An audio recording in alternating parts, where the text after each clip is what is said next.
Good afternoon, Afro friends and family. Welcome to another edition of Afro News at Noonish. I'm your managing editor, Alexis Taylor, here with our business writer, Megan Sales. And today we have a special guest. We're mixing it up a little bit at Afro News at Noonish. We have the executive director of Associated Black Charities, Miss Chrissy Thornton. Welcome. Thank you. Thank you for having me. Thank you for giving us this time. All right, let's just get right into it. I am so excited that you have stepped into this role. Can you tell me what are some of the top items on your agenda for 2023? Gosh, it's so much. So I stepped into this role after a longstanding history of excellence at the organization, and I was hesitant to change too much in year one because we want to make sure that we shore up and support the things that have always worked well for the organization. But we have really infused a return to more of a community-driven grassroots approach. And so what you will see that will be new in 2023 is us engaging with the Black community, us listening to the Black community and allowing what we hear to really inform our work. We want to be the nation's voice on equity. We want to make sure that we're providing racial equity training in workplaces. We want to make sure that we are giving opportunities for the Black worker to understand and to have tools to better navigate racism that they may encounter, or obstacles created by racism in the workplace. We want to make sure that we're highlighting Black businesses, that we're highlighting Black excellence, and that we are providing representation in every way possible. And so you'll see all of that infused into a lot of our new programming initiatives for 2023. All right, now you said Black excellence. I'm so excited to have you here at the start of Women's History Month. Can you talk about holding this position as a woman executive? In this past year, there's just been so many women stepping into these powerful leadership roles. Associated Black Charities is very powerful, not only here in Baltimore, but beyond. So as a woman, what do you have to say to other female leaders who are coming into their own at this moment? So I want to say that I don't take the magnitude of becoming the president and CEO of Associated Black Charities lightly. I stand on the shoulders of a number of wonderful Black women who came before me in this very role.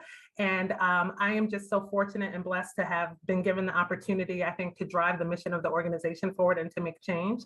And this is the time for women to step into their power, for us to step into positions of leadership, for us to not be fearful of stepping into positions where we can be change makers and push missions and push causes forward in a powerful way. And so it being Women's History Month and me being given this opportunity is not taken for granted. I am so blessed and appreciative. And I know that I have been positioned to help other women do more as well, which is something that I really believe in and has kind of stewarded me throughout my career journey as well. All right, I'm not going to hog the interview, Megan. I'll throw it to you.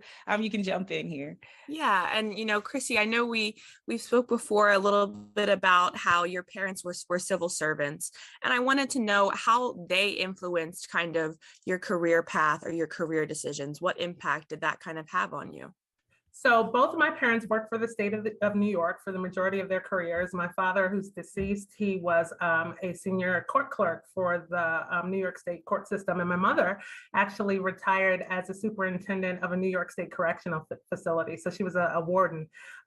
I will tell you that both of my parents, who both attended and graduated from historically Black colleges and universities, had incredible work ethic. I watched my parents work extremely hard. I watched them work to provide for me, work to provide for our family, and that was instilled in me very early. And so I would like to say that I gained a very strong work ethic from them. I gained from them the belief that you have to work hard, that education is important, and that giving of yourself at work and in your community was important. And so I think that certainly informed who I am, the way I've navigated my career. I majored in sociology and found myself kind of struggling to find an industry that fit for me. I started in the criminal justice system as well as a probation and parole officer in York County, Pennsylvania, where I drove from Baltimore every day to do that job. And then I was in case management and I was a vocational rehabilitation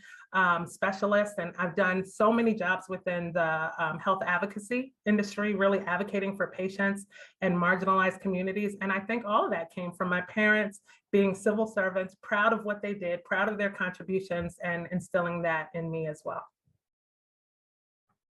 And also, one other thing I wanted just to ask about as well, as you said a little bit before, you're really taking Associated Black Charities back to this grassroots idea of being engaged on the ground with communities. I wanted to know, how can people that, are tuning in today, if they want to get in touch, they want to get involved with Associated Black Charities, how can they do that? I say reach out directly to me. Part of my leadership model is that I have an open door policy and I want to be involved, right? And so reach out to me, C. Thornton at abc-md.org. Our number here at the office is 410-659-0000.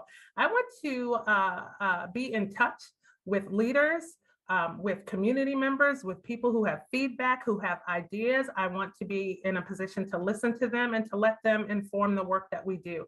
At the end of the day, we're here to affect change for the Black community economically, to dismantle obstacles created by systemic racism. And in order to do that, we have to be in touch with the Black community to really be able to have our finger to the pulse of what the needs are in that community. And so I'm looking for partnerships and collaboration. We operate in a very lean way here at Associated Black Charities. And so in order to, I think, build our ambassadorship and build our army of people on the ground that are going to affect change, we need to partner, we need to collaborate, and we need to build a strong team of supporters. And so please reach out if you have ideas and want to be a part of what we're doing here.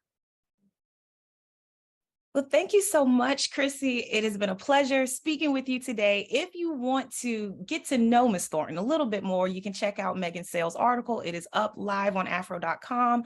It is on our social media platforms, so you can catch us on Twitter, on IG, on Facebook, just to catch up and learn a little bit more about the new executive director of Associated Black Charities.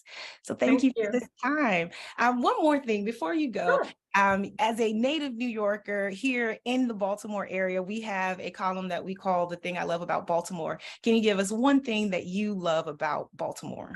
I love so much about Baltimore. And I want to be clear that I have actually been in Baltimore as of 2023 for 30 years. I came in 1997 and attended Morgan State University.